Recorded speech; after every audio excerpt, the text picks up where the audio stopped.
Timelines collide. Fleet Admiral Nikolai Volkov stared at the holographic display with bloodshot eyes. 14 hours since the Vesperian assault had begun. 14 hours of watching Earth's orbital defenses crumble one by one. The last 3 major defensive stations had fallen within minutes of each other, and the alien fleet was preparing for the final push toward the planet's surface. Status report on Geneva base, Volkov demanded, his Russian accent thickening with exhaustion. Lieutenant Commander Jackson grimaced. They've gone dark, sir. Beijing Station is reporting critical systems failure. We're down to 32% of our orbital capacity. Volkov rubbed his face, feeling the stubble that had accumulated over the 3 sleepless days since the Vesperian fleet had first appeared at the edge of the solar system. Humanity had known they were out there. Signals had been detected decades ago, but no one had expected them to arrive with such overwhelming force. Admiral, a voice called from the communications station. Dr. Morgan is requesting immediate clearance to command. Volkov frowned. Eliza Morgan was brilliant, perhaps the most brilliant physicist humanity had ever produced, but she was a scientist, not a military strategist. This isn't the time for... Sir, she says it's about Project Janus. She says she can win this war. The Admiral's head snapped up. Project Janus was beyond classified, a theoretical weapons platform that had been shelved as too dangerous, too unpredictable. Clear her. Now. Dr. Eliza Morgan looked as exhausted as he felt when she appeared on the main screen. Her dark skin was ashen with fatigue, her usually impeccable braids coming loose around her face. Admiral, she said without preamble, we've done it. The temporal fold is operational. The room went silent. Everyone present knew what that meant, and what it could mean for the war. You told me it would take years, Volkov said quietly. Morgan nodded. That was before we discovered the quantum resonance shortcut. We've successfully sent information back 3 hours and received it from 6 hours in the future. Information not yet, she admitted. But the principles are sound. Within 48 hours, we can deploy temporal operatives. Volkov's mind raced. 48 hours. If Earth could hold out that long. The Vesperians have broken through Mars' defensive line, announced Lieutenant Reed from Tactical. They'll reach Earth's atmosphere in approximately 10 hours. Not enough time. Unless... Dr. Morgan, Volkov said, leaning forward. You said you're receiving information from 6 hours in the future. Is that information reliable? Morgan hesitated. So far, yes. Every prediction has been accurate. Then I need to know exactly where the Vesperian fleet will be in 10 hours. Every ship, every formation. For the first time, a smile crossed Morgan's exhausted face. I can do better than that, Admiral. I can tell you where they'll be in 10 hours from 6 different possible futures. That was the moment, Volkov would later reflect, when the nature of warfare changed forever. Within 3 hours, the remnants of Earth's fleet had been repositioned based on future intelligence. Ship captains received sealed orders not to be opened until specific timestamps, orders containing information impossible to know in the present. The Vesperians never saw it coming. As their massive dreadnoughts approached Earth's orbit, they flew directly into ambushes set by ships that should not have been there. Torpedo strikes hit precisely where shields would momentarily fail due to power fluctuations that hadn't yet happened. Fighter squadrons emerged from behind moons and asteroids exactly when Vesperian sensors experienced micro-outages their engineers hadn't yet discovered. In the command center, Volkov watched with grim satisfaction as the tide began to turn. It's working, breathed Commander Hirano from Strategic Operations. My God, it's actually working. Don't celebrate yet, Volkov warned. We're just buying time. Dr. Morgan's voice came through his private comm. Admiral, we have our first timeline divergence. Volkov frowned. Explain. The future we're receiving intelligence from is changing based on our actions now. We're starting to see multiple potential outcomes, multiple timelines. Is that a problem? Not necessarily. It might actually be an advantage. We can compare different tactical approaches and choose the most successful. For the next 6 hours, Earth's military executed the most perfectly coordinated defense in human history. Ships seemed to anticipate enemy movements before they occurred. Missile batteries fired at empty space, only for Vesperian vessels to warp into those exact coordinates seconds later. By the time the main Vesperian fleet should have been breaching Earth's atmosphere, they had instead been pushed back beyond the moon's orbit. Volkov allowed himself a moment of hope. Maybe, just maybe, they could win this. That was when his personal console chimed with an incoming transmission. The face that appeared on the screen was his own, but older, with a jagged scar running from temple to jaw. "Listen carefully," said the other Volkov. "I don't have much time. In my timeline, we pushed them back too far, too fast. They discovered the temporal fold facility and destroyed it. You need to." The transmission cut out. Volkov stared at the blank screen. Then he hit his comm. "All units, fall back to defensive position Delta. Repeat, fall back to Delta. Do not pursue beyond lunar orbit." "Sir," questioned his XO. "We have them on the run. Trust me, Colonel. I have reliable intelligence." Within the hour, a massive Vesperian strike force emerged from FDL precisely where Earth's pursuing fleet would have been had they not retreated. The enemy had been planning a trap of their own. 2 weeks later, the war had transformed into something no military strategist had ever contemplated before. The temporal fold technology had been replicated at hardened facilities around the globe, creating redundancies that ensured the flow of temporal information couldn't be stopped.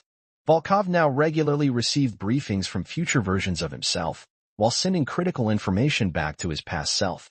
More disturbingly, he sometimes found himself in meetings with 3 or 4 versions of himself from different temporal branches, all coordinating strategy across multiple timelines. The Vesperians, not to be outdone, had somehow developed their own version of the technology.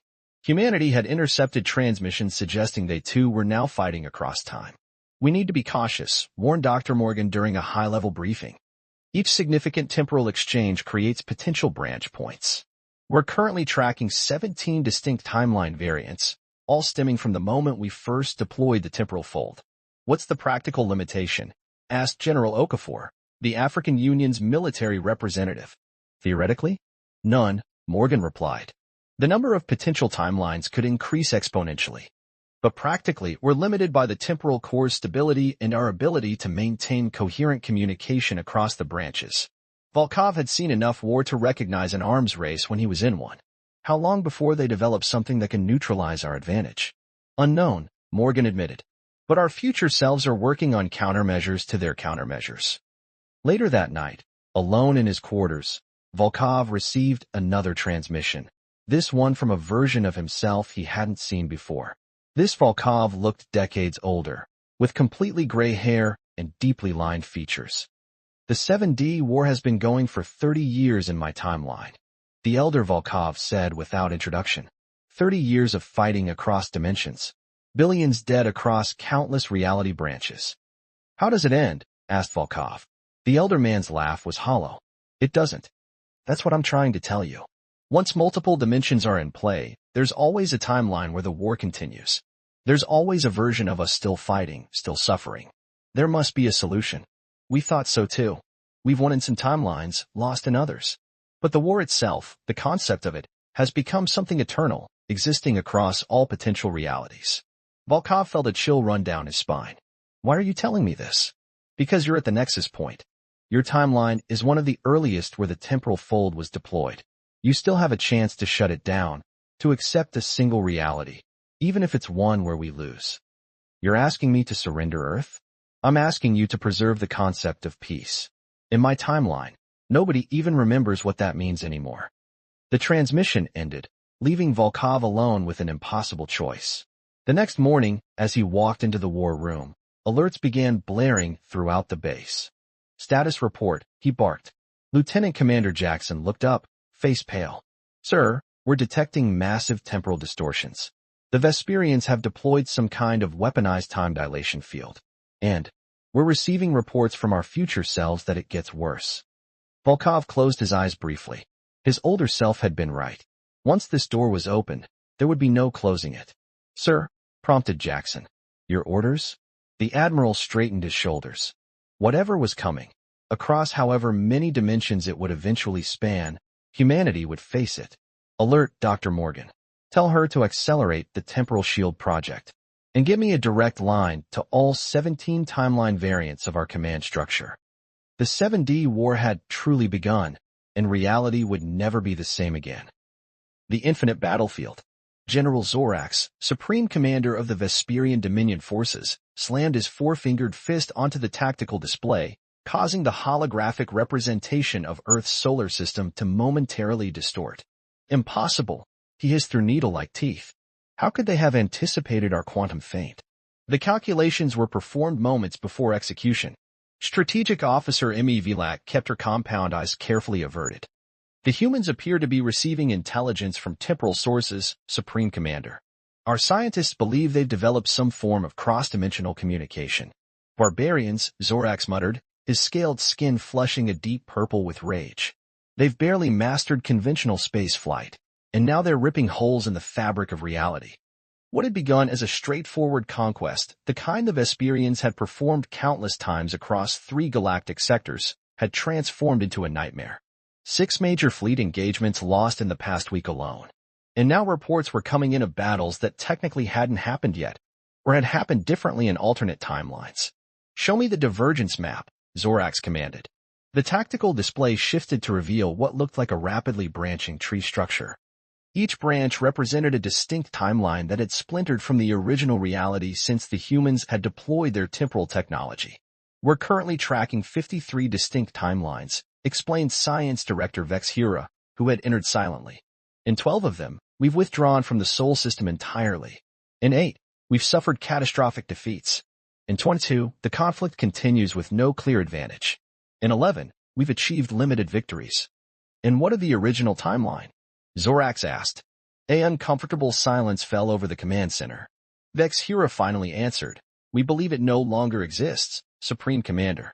The moment the humans activated their temporal fold, reality began to fracture. Zorax's inner eyelids flickered in the Vesperian equivalent of a stressed blank.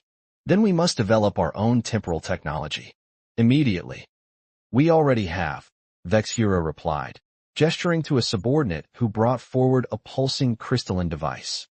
This is the Chronos Shard. It's capable of detecting information packets from our future selves and transmitting data back along our own timeline. Deploy it, Zorax ordered without hesitation. And may the ancestors forgive us for what we're about to unleash. 6 months into the 7D War, as humans had begun calling it, Admiral Volkov barely recognized himself in the mirror anymore. He commanded not just Earth's fleet but coordinated with 38 versions of himself across as many timelines. The psychological strain was immense, especially when one of his counterparts was killed in action. He felt those deaths. Not physically, but as a kind of phantom pain in his consciousness, as though fragments of himself were being systematically extinguished. The temporal branches continued to multiply, Dr. Morgan reported during the latest high command briefing. Her once immaculate appearance had given way to a utilitarian efficiency, hair cropped short, expression permanently focused. We're now tracking over 200 distinct timelines. The temporal core is operating at 87% capacity to maintain communication across them. And the Vesperians? Asked General Okafor. They've matched our capability. In some timelines, they've surpassed it. We're essentially fighting an infinite war across infinite dimensions. Volkov closed his eyes briefly. His older self's warning echoed in his mind. Once multiple dimensions are in play, there's always a timeline where the war continues. What about stabilization? He asked, focusing on the one hope they had left. The temporal anchoring protocol? Dr. Morgan's expression softened slightly, the closest thing to hope anyone had seen in months. We're making progress. If we can establish fixed points across multiple timelines, events that remain constant regardless of divergence, we might be able to begin remerging some of the branches. At what cost? General Okafor pressed. Incalculable, Morgan admitted. Any remerging will essentially erase one timeline in favor of another. Billions of lives, versions of lives, would cease to exist as distinct entities. The ethical implications were staggering, but the alternative seemed worse, an eternal war, spreading across an ever-expanding fractal of realities, with no possibility of true victory or defeat. Begin preparations for the protocol, Volkov ordered. Priority on timelines where Earth has already fallen. On the Vesperian command vessel Infinite Dominion, General Zorax was meeting with himself. Literally. 7 versions of the general sat around a quantum-linked conference table, each from a different timeline, yet all connected through the enhanced Chronos Shard technology. Our situation is untenable, stated Zorax Prime, the version from the timeline most closely resembling the original. In 43% of all tracked timelines, we are losing this war. and another 38% were locked in stalemate. The human's resilience was underestimated, admitted Zorax, 12, who bore a prominent scar across his muzzle from a timeline where he barely survived an assassination attempt.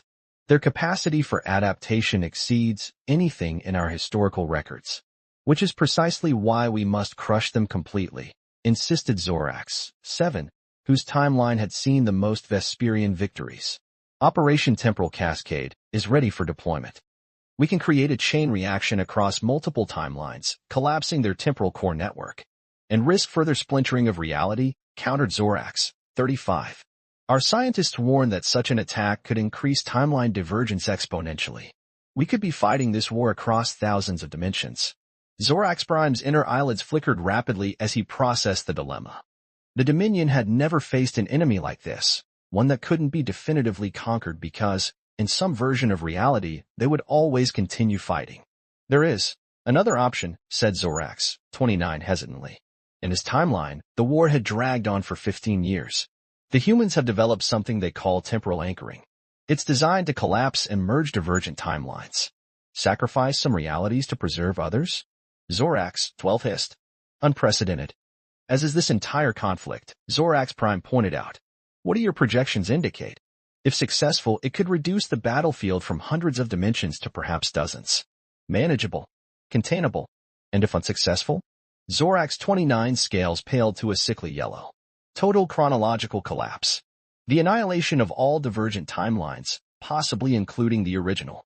The 7 generals contemplated this in silence. Finally, Zorax Prime spoke. Prepare a communication to the human command. All versions. It's time we discussed.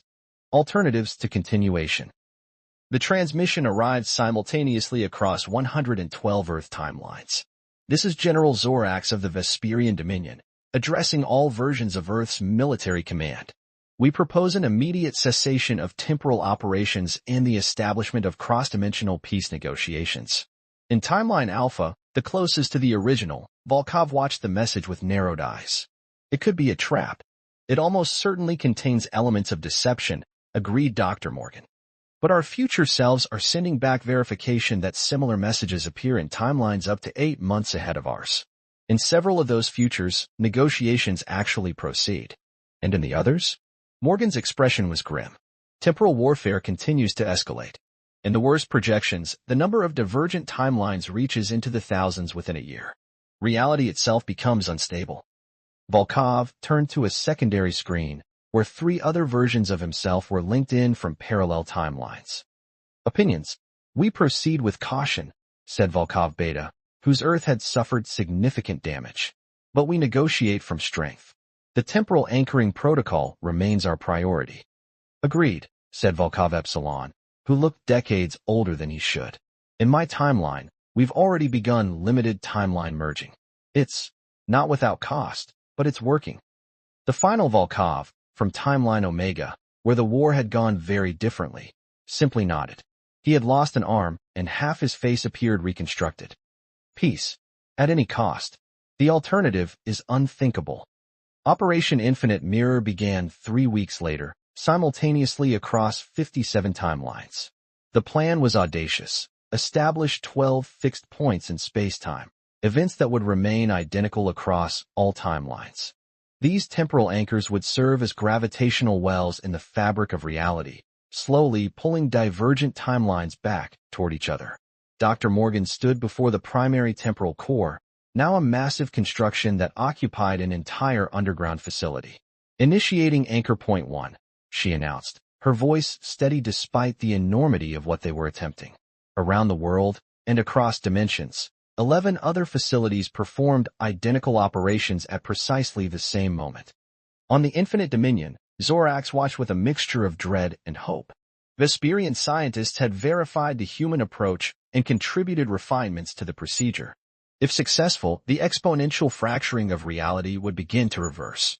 The temporal core pulsed with blinding energy as the first anchor point stabilized. In that instant, thousands of individuals across multiple timelines experienced a moment of disorientation, the sensation of multiple versions of themselves temporarily overlapping. Anchor Point 1 stable, reported Morgan. Proceeding to Point 2. One by one, the anchors were established, each bringing divergent timelines incrementally closer together. The process was not without cost. Some timelines, too divergent from the baseline, simply ceased to exist as they merged with more dominant realities.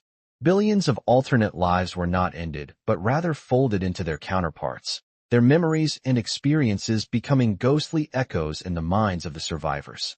At the final anchor point, Volkov found himself standing not in the command center, but in a vast, featureless plane that stretched to infinity.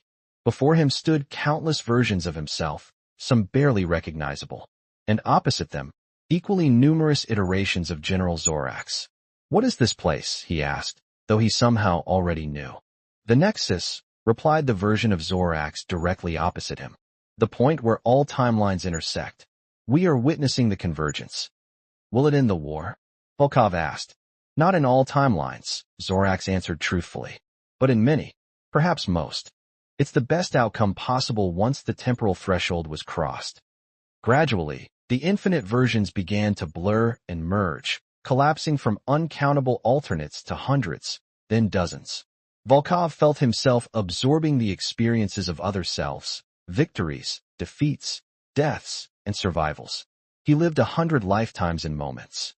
The process finally stabilized with 12 distinct timelines remaining, the absolute minimum the scientists had determined could exist without causing catastrophic damage to the fabric of reality itself. 1 year later, in what had been designated the prime timeline, Admiral Volkov stood at the observation window of the newly constructed temporal monitoring station. Earth was visible below, still bearing the scars of Vesperian attacks, but healing. Dr. Morgan joined him, her once dark hair now streaked with gray despite advanced rejuvenation treatments. The weight of managing multiple timelines had aged them all. "The treaty is holding," she said. "Across all 12 remaining timelines." Volkov nodded. "And the temporal course?" "Permanently restricted to monitoring only. No more manipulations, no more cross-dimensional deployments. Just enough to maintain the anchor points and prevent further divergence." They stood in silence, contemplating the new reality they inhabited, one where every human and Vesperian carried fragmented memories of lives they had lived in collapsed timelines. One where history books would forever mark the point where reality itself had fractured and been imperfectly reassembled. "Was it worth it?" Volkov asked finally. "All of this?" Morgan considered the question. In some of the erased timelines, Earth was completely destroyed. In others, the Vesperians were driven to extinction. Here, we both survive. "Coexistence through mutual temporal destruction," Volkov said with a grim smile. "Not exactly how I imagined first contact would go." "There's something else," Morgan said, her voice lowering. "The monitoring stations have detected anomalies. Suggestions that our universe might be just one timeline in a much larger multiverse. That there might be other civilizations out there who have faced similar choices." Volkov closed his eyes briefly. "Let's hope they made better ones than we did." As they turned to leave, Volkov caught a glimpse of something in the reflection of the observation window. Just for an instant, it seemed as though countless versions of himself were still standing there, watching.